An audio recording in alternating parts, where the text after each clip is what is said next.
Hey St. Joseph's, it's Father John here. It is Wednesday of the octave of Easter, so happy Easter. And of course, Wednesday of the 5th week of our social distancing experiment.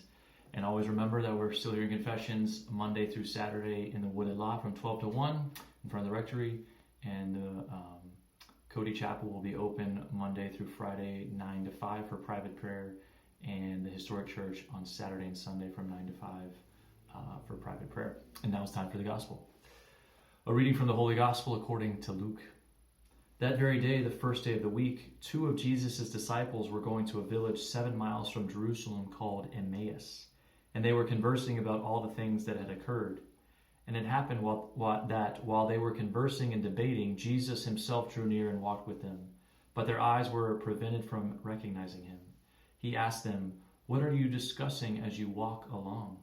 They stopped, looking downcast. One of them, named Cleopas, said to him in reply, "Are you the only visitor to Jerusalem who does not know of the things that have taken place there in these days?" And he replied to them, "What sort of things?" They said to him, "The things that happened to Jesus the Nazarene, who was a prophet, mighty in deed and word before God and all the people, how our chief priests and rulers both handed him over to a sentence of death and crucified him. But we were hoping that he would be the one to redeem Israel. And beside all this, it is now the 3rd day since this took place. Some women from our group, however, have astounded us. They were at the tomb early in the morning and did not find his body. They came back and reported that they had indeed seen a vision of angels who announced that he was alive. Then some of those with us went to the tomb and found things just as the women had described, but him they did not see." And he said to them, "Oh, how foolish you are, how slow of heart to believe all that the prophets spoke. Was it not necessary that the Christ should suffer these things and enter into his glory?" Then, beginning with Moses and all the prophets, he interpreted to them what referred to him in all the scriptures. As they approached the village to which they were going, he gave the impression that he was going on further, but they urged him, "Stay with us, for it is nearly evening and the day is almost over." So he went in to stay with them. And it happened that while he was with them at table, he took bread, said the blessing, broke it, and gave it to them. With that their eyes were opened and they recognized him, but he vanished from their sight. Then they said to each other, "Were not our hearts burning within us while he spoke to us on the way and opened the scriptures to us?" So they set out at once and returned to Jerusalem, where they found gathered together the 11 and those with them who were saying, "The Lord has truly been raised and has appeared to Simon." Then the 2 recounted what had taken place on the way and how he was made known to them in the breaking of the bread. The Gospel of the Lord. Praise to you, Lord Jesus Christ. So this is the famous Gospel passage of the road to Emmaus. This is loaded with awesomeness. But the one thing I want to focus on to you and prevent for your eyes of faith is this.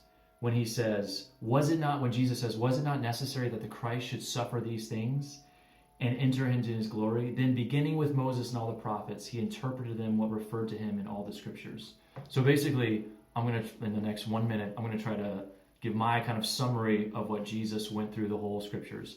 Now, when he says Moses and the prophets, he means basically what we understand as the Old Testament, because Moses is understood to be the writer, especially at that time, of the first 5 books of the Bible, and everything else is the prophets.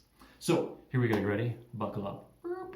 So Jesus is tempted and cursed with thorns, sweat, and death in Adam. He is murdered in Abel. He is ridiculed amidst a corrupt world in Noah. He wandered unsettled in the land in Abraham. He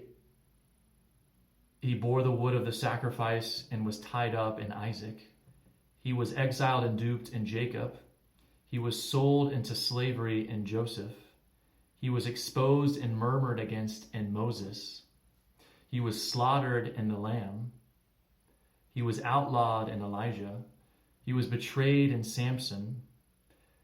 He was hunted down through the envy of Israel's rulers in David. He was dishonored in the prophets. He suffered as the servant in Isaiah. And he was oppressed and tortured and exiled by the ruling powers of the world and the nation of Israel. All of this, Jesus is the fulfillment of all the sufferings of the Old Testament, and that his suffering and his passion and death was in accordance with the scriptures. And so as we hear all these things, as we see Jesus as the complete fulfillment of all of the Old Testament leading up to him, our hearts are burning, knowing that Jesus is also the fulfillment of our hearts.